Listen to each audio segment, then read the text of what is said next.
Hello সবাই, তো চলে এলাম নতুন একটা মিনি ব্লগ নিয়ে। তো এখন দেখতে পারছো, এখন আমি আজ মেয়েকে স্কুলে ছাড়তে গেছি। আজকে ওর পাপার হয়নি, তো আজকে আমি এসেছি মেয়েকে স্কুলে দিতে। তো এখানে মেয়ে চলে যাচ্ছে, মেয়ের আন্টি না, এটা সরি, মেয়ের মাসি নিয়ে যাচ্ছে। যাই হোক, তো এখন দেখতে পাচ্ছ আমরা সব বেরিয়ে পড়েছি।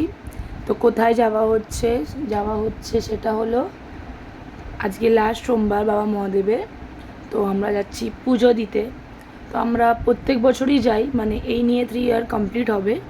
আমি শুধু সেকেন্ড ইয়ারটা যেতে পারিনি, একটু প্রবলেম ছিল বলে।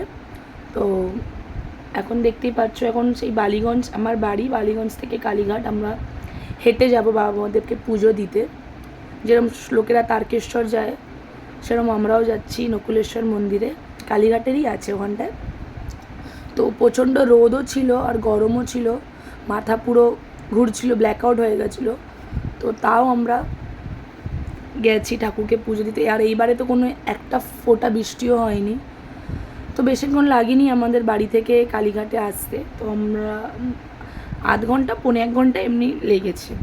তো দেখতে পাচ্ছ চলে এসেছি ঠাকুরকে পুজো দিতে। তো এখানটা অনেক ভিড় ছিল, আর তার মধ্যে আমরা ফুল আনিনি, সব নিয়ে এসেছিলাম, ফুল আনিনি। তো ফুল এখন এখানে কালীঘাটে এসেছি, তো ফুল কোথাও পাইনি, তো সেই শেষ মাথায় গিয়ে ফুল পেয়েছি। তো সবার জন্য ফুল কেনা হলো, কেউই ফুল আনেনি, তো সবার জন্য এখানে ফুল কিনে আবার এসে লাইন দিয়ে দাঁড়িয়ে আছি পুজো দেবো বলে। তো খুব সুন্দরভাবে ঠাকুরের কাছে ফুল দিয়ে পুজো দেওয়া হয়েছে, ঠাকুরকে মাথায় জল ফল দিয়ে সব করে। প্রচণ্ড ভেতরে ভিড়ও ছিল, তার মধ্যে পাশে একটা মন্দিরেও পুজো দিয়েছি আমরা। তারপরে বসে একটু রেস্ট নিলাম, কারণ সত্যিকারের খুব শরীরটা খারাপ লাগছিলো। তারপর বাড়িতে এসে আর কোনো মানে করিনি, বাড়িতে এসে আর ফটো সেশন ঘটছিল আমাদের সবার।